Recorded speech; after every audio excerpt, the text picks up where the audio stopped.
para la izquierda transformadora, pero es un ejemplo para quienes hoy tenemos que desempeñar tareas institucionales de gobierno. Sabéis que Izquierda Unida es la primera vez que asume una tarea de cogobierno en una comunidad autónoma y nosotras y nosotros, las gentes que estamos en la institución, estamos o hemos aprendido de nuestra gente que lleva tantos años en tantos ayuntamientos como un Milladero, dando una lección de cómo estar en las instituciones con un objetivo principal.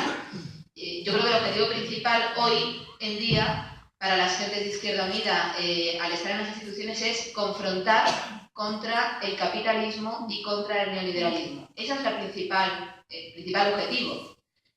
En nuestro caso, en la comunidad autónoma, tenemos que cumplir un acuerdo de gobierno y yo digo que después de esa principal tarea que es confrontar con el capitalismo, que nos ha traído a una situación absolutamente dantesca, que es la que estamos viviendo, tenemos la suerte de contar con una militancia muy exigente que pide cuentas, a la que hay que rendir cuentas, y una ciudadanía que está organizada y a la que también hay que rendir cuentas. Yo creo que eso es muy importante en la tarea de gobierno, explicar qué se hace, por qué se hace, para quién se hace, y que eso tenga un control social por parte de la gente que nos permita explicar las cosas y que la gente nos evalúe continuamente, porque eso es fundamental.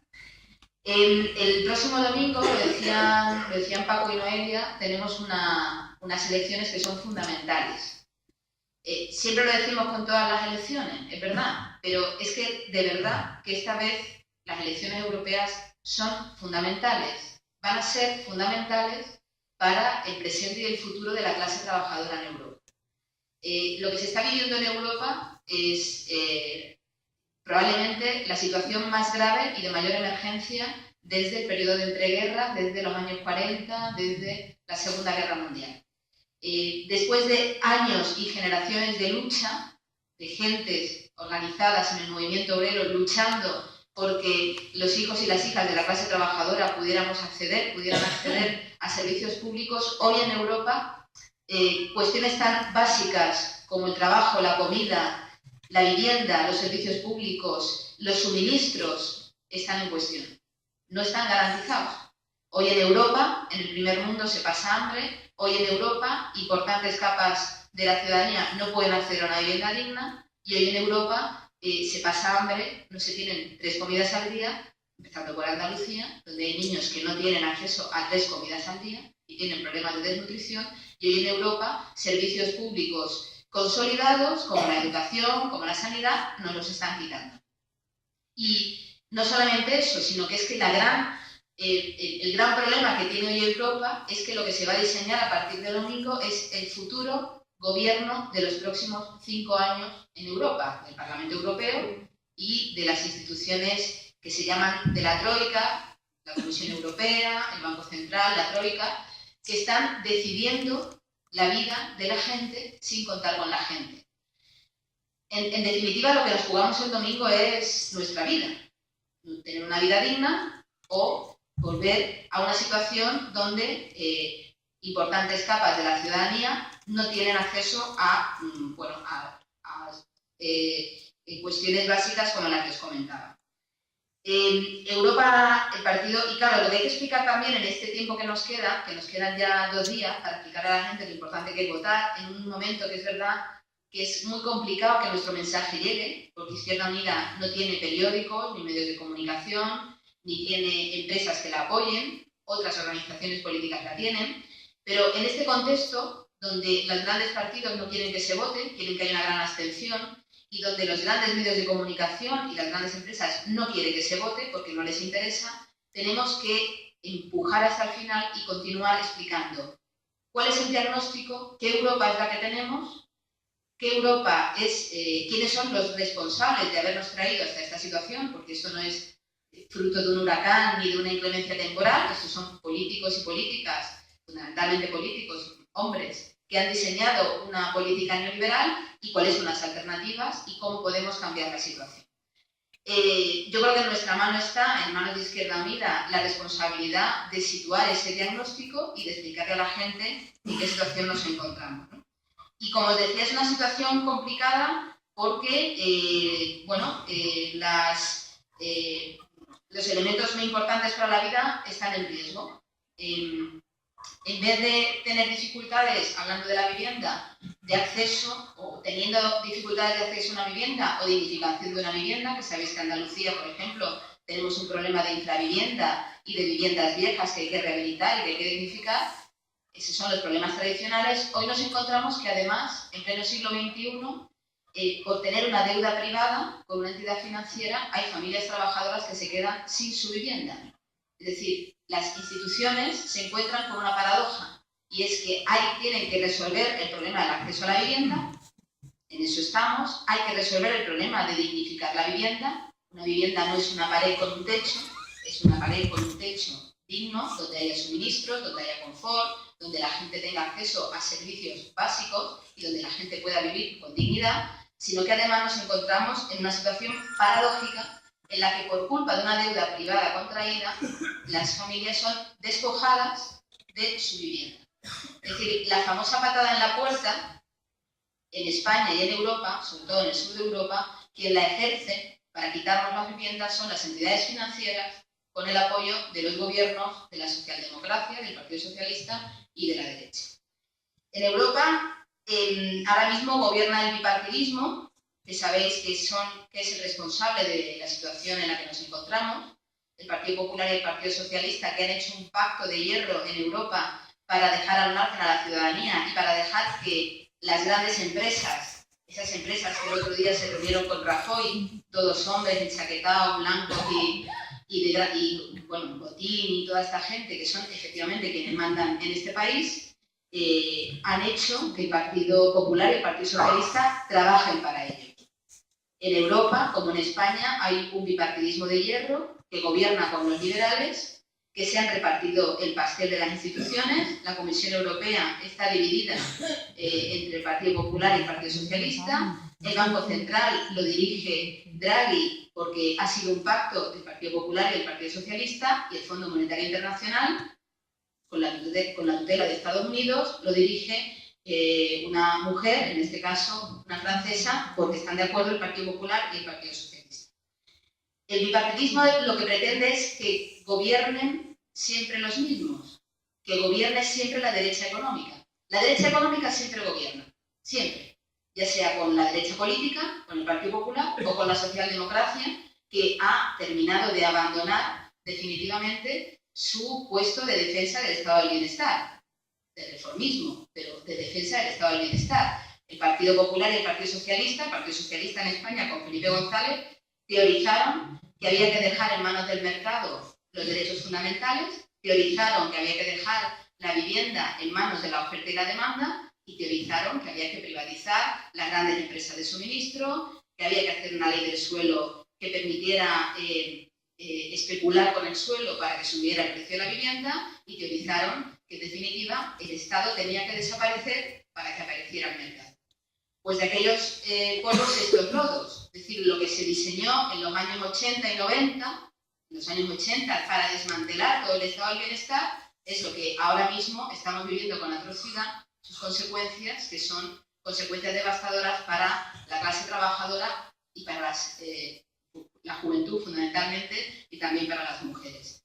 El caso de la vivienda es un caso paradójico, porque la vivienda, que efectivamente, como decía Noelia, es un derecho fundamental, es el ejemplo de cómo las políticas capitalistas convierten los derechos fundamentales en mercancías y en elementos de enriquecimiento y de tasa de ganancia para las grandes empresas. La vivienda es un derecho fundamental. Es más, España tiene la obligación, y sus instituciones democráticas, de salvaguardar ese derecho fundamental, porque hemos firmado tratados internacionales, porque lo dice la Constitución, en el caso de Andalucía porque lo dice el Estatuto de Autonomía, pero, sin embargo, ha ocurrido que en España y en el sur de Europa fundamentalmente se ha desmantelado el derecho fundamental de la vivienda. ¿Y qué es lo que ha pasado? Pues algo que ya los expertos llaman el capitalismo inmobiliario español, que puede ser el capitalismo inmobiliario del sur de Europa. En los años 90, en los años 80, en los años 90, se comienzan a tejer normas de liberalización del suelo que tenían la teoría de permitir que que buena parte de la población pudiera comprarse una vivienda. En un momento determinado, una familia trabajadora que tenía cierto capital podía hipotecarse para toda la vida, acceder a una vivienda y pagar esa vivienda durante toda la vida. ¿Qué es lo que pasa a partir de los años 90? Pues que se empieza a construir la burbuja inmobiliaria. Desde el año 95 al año 2005 se construye en España la famosa burbuja inmobiliaria, que no es más que la acumulación de capital gracias a inflar artificialmente el precio de la vivienda.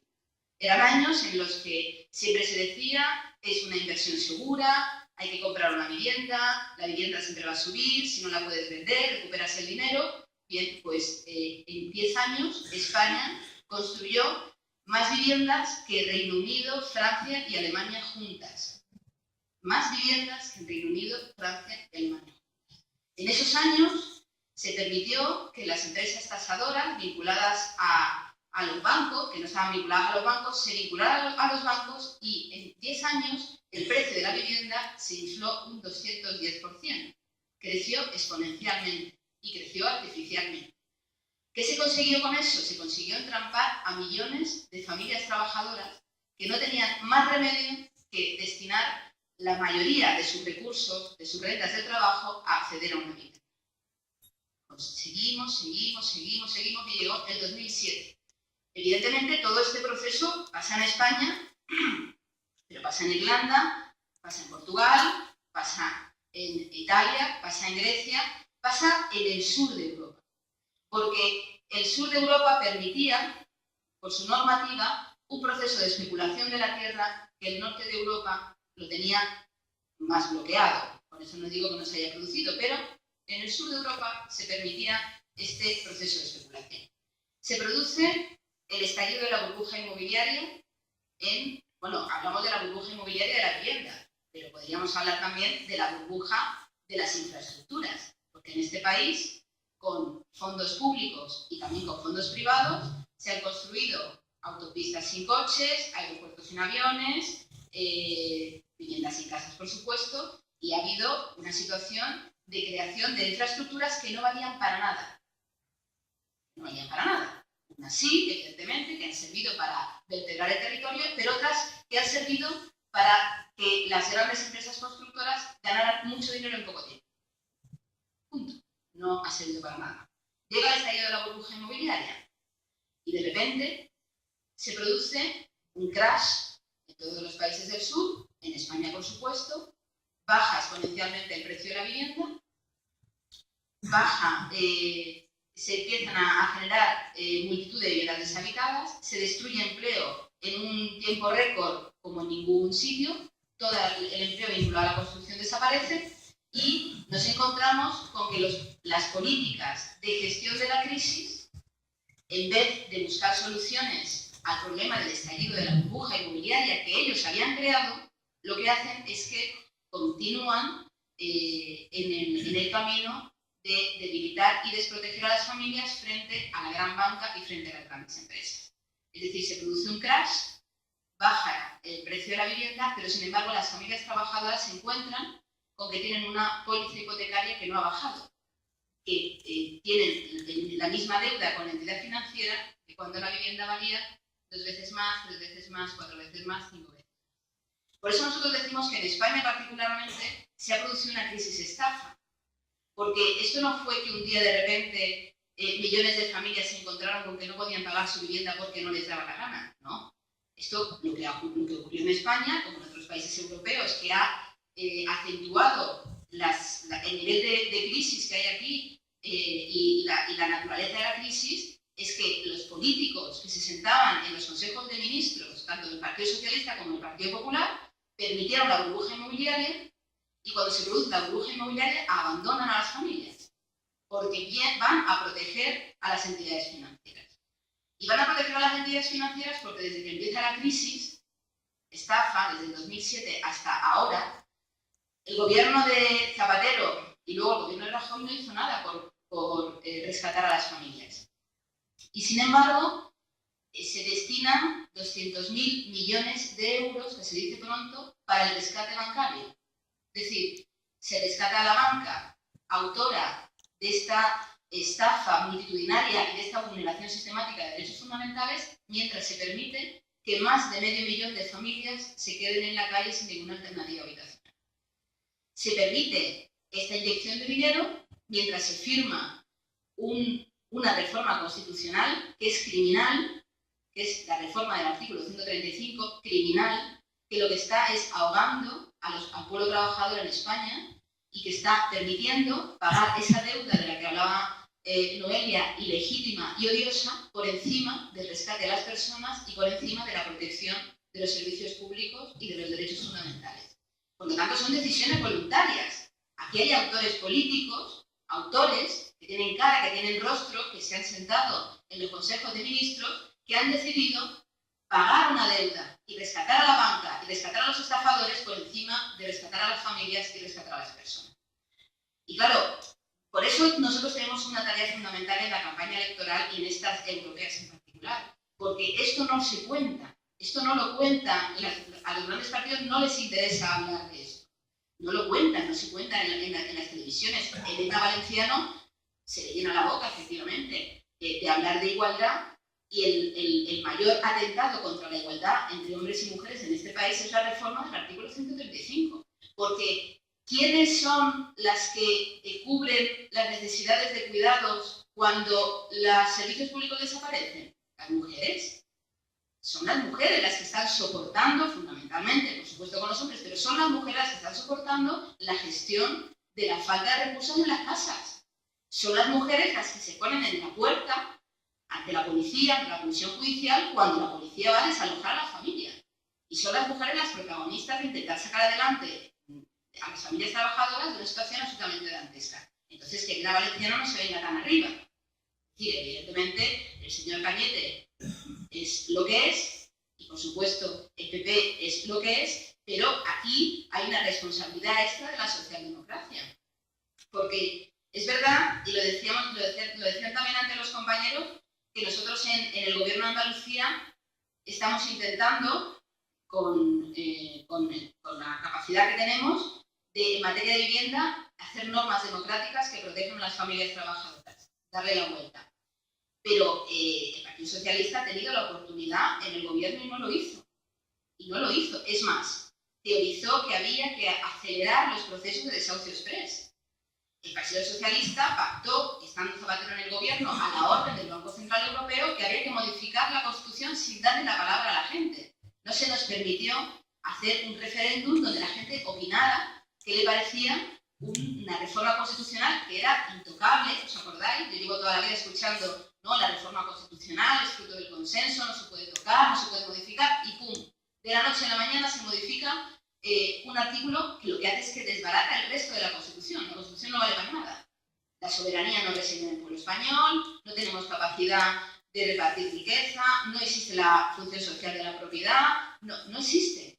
Han desaparecido los derechos sindicales, han desaparecido los derechos laborales, están desapareciendo las competencias territoriales, porque está en cuestión el poder autonómico, que en esta tierra es fruto de lucha, de sangre, y donde nuestra organización además jugó un papel fundamental. Pero es que el poder municipal ha desaparecido.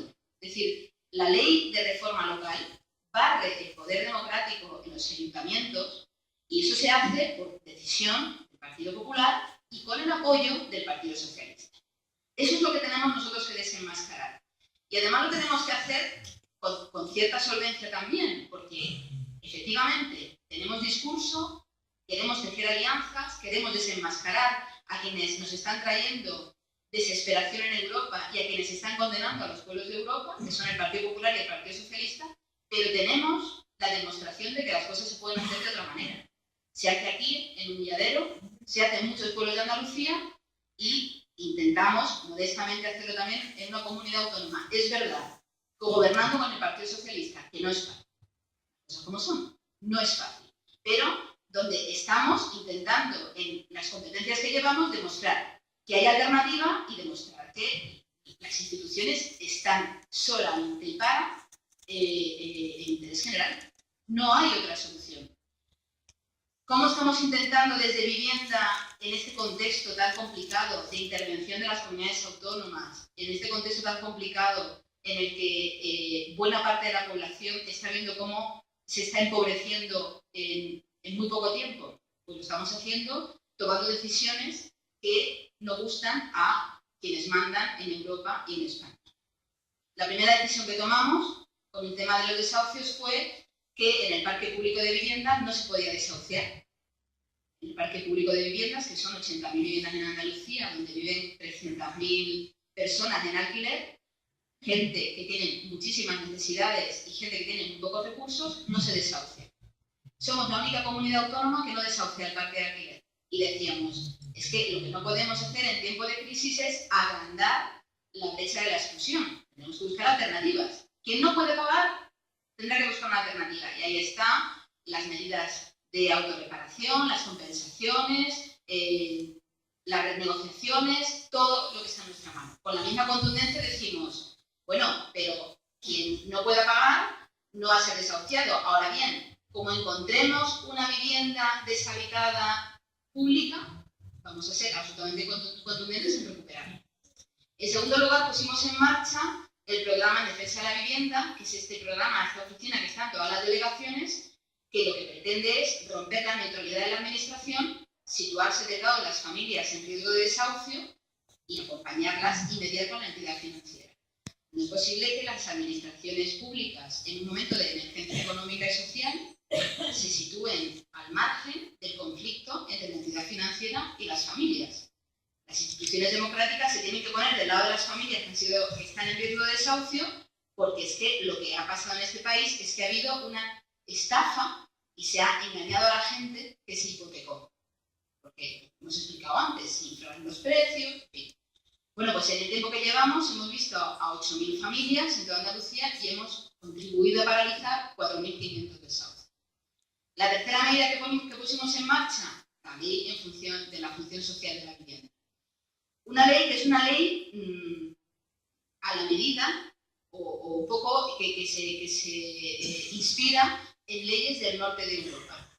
Una ley que lo que pretende es poner fin a cerca de 1 millón de viviendas deshabitadas que hay en Andalucía. En Andalucía hay más de 700.000 viviendas deshabitadas, la mayoría están en manos de entidades financieras, que están apalancadas, que no están dando habitación, y nosotros lo que pretendíamos con esa ley es obligar a las entidades financieras a ponerlas en alquiler, única y exclusivamente. ¿Usted es una entidad financiera y tiene viviendas? Las tiene que poner en alquiler. ¿Por qué? Porque según la Constitución y según el derecho universal de derechos humanos, la vivienda soporta derechos fundamentales, con vivienda hay derechos, sin vivienda no hay nada, familia que se queda sin vivienda, familia que se queda en la exclusión, y lo que nosotros queremos es que la vivienda cumpla su función social. ¿Por qué? Porque la Constitución dice que la propiedad privada tiene que cumplir una función social que no es absoluta. ¿Y cuál es la función social de la vivienda? Dar habitación. Una vivienda no puede estar vacía. No puede estar vacía. Porque una vivienda se construye sobre un terreno que ha sido urbanizado. Urbanizado con dinero público. Que ha sido llevado suministros. Agua, ¿con qué? Con dinero público. Que se ha hecho en una zona de los pueblos y de las ciudades donde hay servicios de guardería, de colegios, ¿con qué? Con dinero público. Por lo tanto, nosotros decimos, es que no solamente es que se está incumpliendo un derecho fundamental, sino que es un desperdicio público que haya viviendas deshabitadas. ¿Cómo íbamos a empujar a los bancos a que pusieran sus viviendas en alquiler? Con sanciones, evidentemente. A la banca, como sabéis, por voluntad, pues es que no es posible. ¿Y qué es lo que pretendíamos? Pues aquellos bancos que no pusieran sus viviendas en alquiler, al final de un proceso, podrían tener una sanción de 9.000 euros. Y mientras decíamos eso, decíamos, pero a las familias no se las va a sancionar. A las familias que tengan viviendas vacías no se las va a sancionar. Lo que se les va es a dar un seguro, las que quieran ponerlas en alquiler, se les va a dar un seguro según el cual, si ponen su vivienda en alquiler por debajo de 600 euros, la administración le dará un seguro por impago, por desperfectos y por asesoramiento jurídico. Ante la tranquilidad de las familias que digan es que me da miedo poner la vivienda en alquiler, a ver qué pasa, a ver si no me pagan, a ver si... Esa era la medida principal. Pero decíamos, bueno, lo que sí vamos a dar un paso más con aquellas viviendas de protección oficial. Es decir, las viviendas vacías, privadas, no pueden estarlo, pero mucho menos una vivienda de protección oficial que está en manos de las entidades financieras. Por lo tanto, ahí redoblamos también las sanciones a las entidades financieras que tuvieran viviendas protegidas. Y en tercer lugar, justo cuando estamos haciendo la ley, la iniciativa legislativa popular de la Plataforma Afectados por la Hipoteca para modificar las leyes es rechazada por el Partido Popular y no se puede aprobar, no se puede debatir en el Congreso. Y en ese momento dijimos, bueno, pues vamos a adoptar una norma en Andalucía, con nuestras competencias, que nos permita que en aquellos casos en que haya una familia en riesgo de desahucio y que no tenga dónde ir y que no tenga capacidad económica de empezar de nuevo y que no tenga otra vivienda y que no tenga cómo hacer, nosotros vamos a temporalmente expropiar el uso de la vivienda al banco para que dé durante 3 años cobertura de techo a la familia que se va a quedar desahuciada. Algo que es absolutamente razonable, porque lo que estábamos diciendo es no que le quitemos, no que expropiarle al banco la casa, que tampoco sería malo. Lo que estábamos diciendo es expropiar el uso durante 3 años de esa vivienda, de tal manera que el banco era el propietario, pero quien utilizaba la casa durante 3 años era la familia en riesgo de ser expulsada de su vivienda. Bueno, pues esa ley, que es muy moderadita, muy democrática, desató todos los monstruos europeos. La Comisión Europea puso el grito en el cielo, el comisario de Economía mandó una carta a Rajoy diciendo que esa ley desestabilizaba el sistema financiero, ponía en riesgo el rescate bancario y poco más o menos que iba a hundir al capitalismo financiero mundial. Rajoy intentó por varias vías que no se aplicara la ley y finalmente, como sabéis, se recurrió la ley, está suspendida y ahora estamos esperando a que el Tribunal Constitucional nos diga si es o no constitucional. Por supuesto, nosotros sabemos que es constitucional. Es más, pasó algo parecido en Andalucía, los más veteranos lo recordaréis, que fue aquella famosa ley de la reforma agraria de los años 80, que lo que teorizó, lo que se puso en la norma es que el gobierno de Andalucía podría expropiar las tierras poco productivas de los grandes terratenientes, de los grandes propietarios que no estuvieran en producción.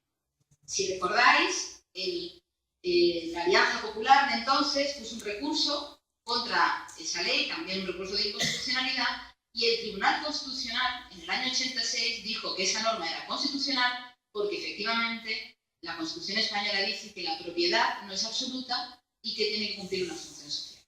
En la tierra, en las viviendas y, en definitiva, en todos aquellos elementos que soporten derechos como son estos